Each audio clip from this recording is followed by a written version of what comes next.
Halo,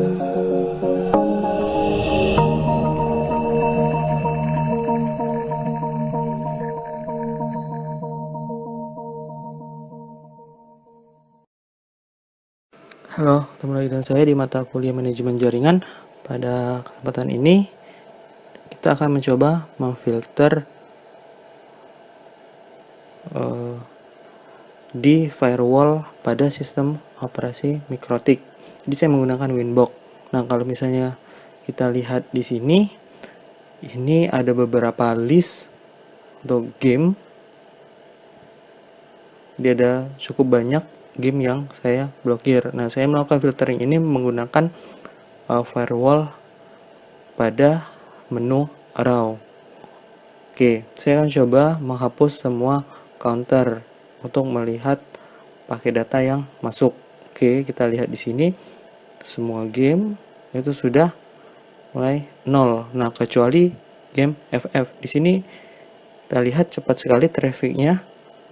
Berarti di jaringan yang saya kelola ini sedang ada yang bermain Free Fire. Nah, Free Fire di sini kita lihat menggunakan protokol UDP, kemudian ada port yang dituju. Kemudian action yang saya lakukan adalah add destination to search address list, di mana address list itu nanti akan bernama game. Nah, kalau kita lihat di sini, wah, banyak banget ya alamat-alamat yang sudah terdaftar yang dikenal sebagai game, yang diketahui sebagai IP address dari game-game yang sudah saya buat. Kemudian terakhir, setelah memasukkan semua ke dalam address list, maka saya adalah memblokir dengan cara memasukkan destination address list sebagai game. Di sini namanya game, maka pada bagian raw, kemudian pada bagian filtering tadi, saya pilihnya yang game. Jadi di tab advance ada bagian game, kemudian actionnya ada drop. Maka semua lalu lintas data yang dianggap sebagai alamat IP dari game tadi itu akan difilter. Nah, kalau misalnya kita lihat di sini, yang lainnya masih 0 ya. Nah, bagaimana cara menambahkannya? Dengan cara menggunakan tanda plus, kemudian chainnya ini pre-route, kemudian source address-nya adalah alamat dari jaringan lokal kita. Misalnya di sini adalah 192.168.0.0/24. Kalau seperti ini berarti alamat yang akan terdampak di rule ini adalah dari 1 sampai 254. Nah, coba kita lihat di sini. Ini adalah YouTube. Kita akan coba filtering YouTube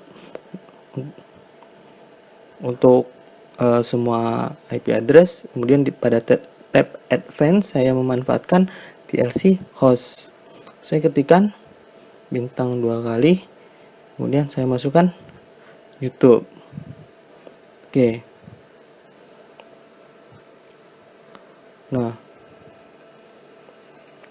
kalau misalnya seperti ini, semua di jaringan lokal itu akan terdampak dari IP 01 sampai IP 0254. Kemudian C-nya adalah drop.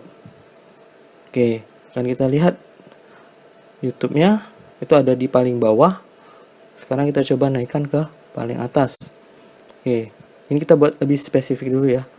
Nanti biar langsung terbaca youtube.com. Jadi boleh lengkap dengan .com-nya, boleh juga tidak. Seperti itu. Nah, kita coba akses di sini. youtube.com. Nah, masih bisa diakses ya. Dia masih tetap. Jadi rule ini dia tidak akan langsung terdampak ke user, terutama user-user yang sebelumnya itu sudah membuka YouTube. Tapi kalau misalnya kita lihat di counter tadi, itu nanti akan ada pakai data yang masuk. Jadi ada header-header yang sudah diketahui sebagai koneksi YouTube. Nah, seperti ini contohnya. Walaupun misalnya kita sudah drop, kita lihat baiknya tetap berjalan. 35,9 dan terus naik seperti ini, tapi dia masih tetap bisa dibuka. Nih, masih tetap bisa mendengarkan lagu. Lalu kapan rule ini akan efektif?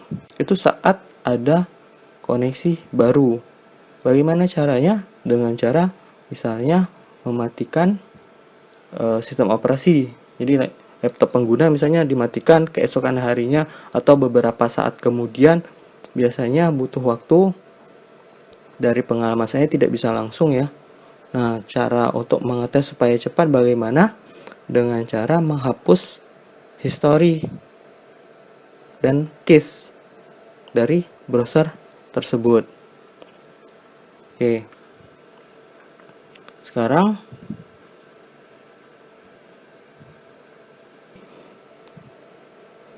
tuh youtube.com. Oke, nggak bisa diakses, tapi di browser ini tetap bisa di Chrome, sedangkan di Internet Explorer itu udah nggak bisa. Oke, ini kita lihat, kita coba lagi di Internet Explorer. Kita buka dulu halaman lain untuk memastikan bahwa internet yang dipakai itu jalan ya, atau terhubung. Oke, kita coba buka nih, kita buka Google, bisa. Sekarang kita coba akses YouTube. Oke, kita coba open new tab, kita lihat. Nah, dia tidak bisa karena headernya udah deteksi nih. Jadi hanya di browser yang sebelumnya sudah membuka YouTube yang membutuhkan waktu yang agak lama sampai dia terdampak. Tapi untuk browser-browser yang baru seperti ini itu nggak bisa, rule-nya sudah jalan. Oke. Nah, kita akan coba dari Chrome dengan menghapus. Oke. Sekarang kita pilih clear browsing data 24 jam terakhir. Kita clear data, tunggu sampai prosesnya selesai.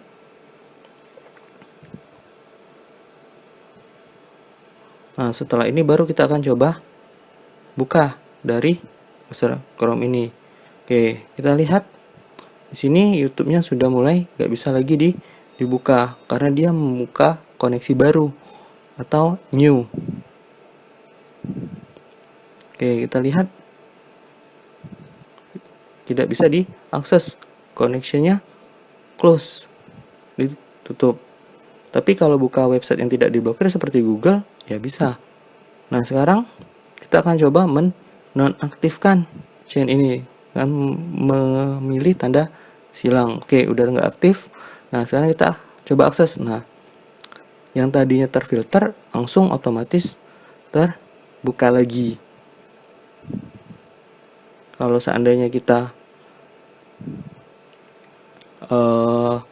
tidak mau menggunakan RAW, kita juga bisa memanfaatkan filter rule. Nah, filter rule ini bisa menggunakan yang namanya layer 7 protokol dengan memasukkan regular expression atau regep. Nah, caranya bagaimana? Kita buat dulu layer 7 protokolnya, misalnya kita namakan YouTube. Kemudian kita buat regexp-nya atau regec-nya. Kita masukkan domainnya YouTube. Oke. Saat udah selesai, jangan lupa pada bagian akhirnya itu harus menggunakan tanda titik dulu ya. Oke, ini tanda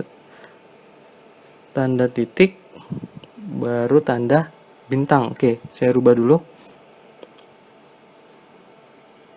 Tanda titik, tanda bintang, kemudian dolar. Setelah itu baru di apply, kemudian di oke. Nah, kita masuk ke filter rule sama tanda plus, tapi C-nya di sini kita memilih forward. Source address-nya juga sama. Tapi jadi rule ini berlaku untuk keseluruhan. Bagaimana kalau seandainya rule-nya tidak untuk keseluruhan, source address-nya dimasukkan IP spesifik, misalnya 0.15.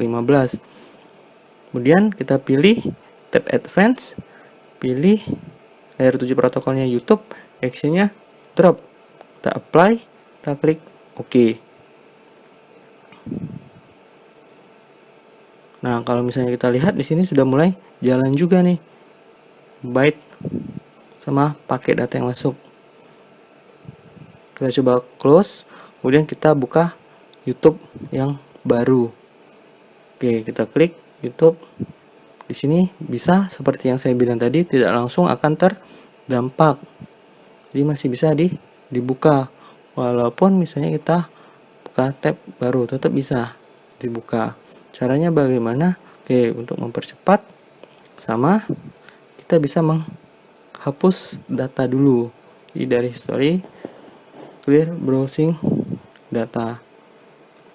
Kalau ini tidak dilakukan, maka dia akan membutuhkan waktu. Mungkin bisa 30 menit atau 1 jam. Seperti itu. Nah, sekarang setelah browsing datanya udah dihapus, kita coba akses YouTube lagi, nggak bisa lagi. Dia hanya loading muter-muter seperti itu.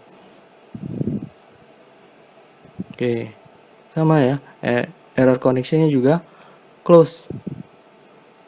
Nah, bagaimana kalau seandainya kita nonaktifkan dengan tanda silang? Apa yang terjadi? Ya otomatis langsung kebuka lagi. Jadi websitenya langsung bisa dibuka.